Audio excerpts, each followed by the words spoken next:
ଏକ ଦିନ ସିଂହ ରାଜା ଜଙ୍ଗଲରେ ଏକ ଗଛ ତଳେ ଘୋଡ଼ା ମାରି ଶୋଇଥିଲା। ଏହା ଦେଖି ଏକ ଛୋଟ ମୂଷା ତାଙ୍କ ଦେହ ଉପରେ ଚଢ଼ି ଖେଳିବାକୁ ଲାଗିଲା।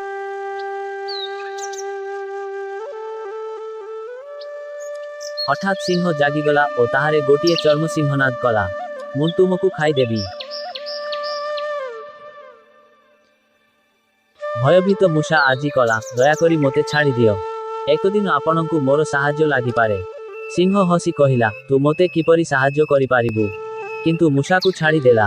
ଏକ ଦିନ ସିଂହ ଜାଲରେ ପଡ଼ି ହତାଶ ହେଲା।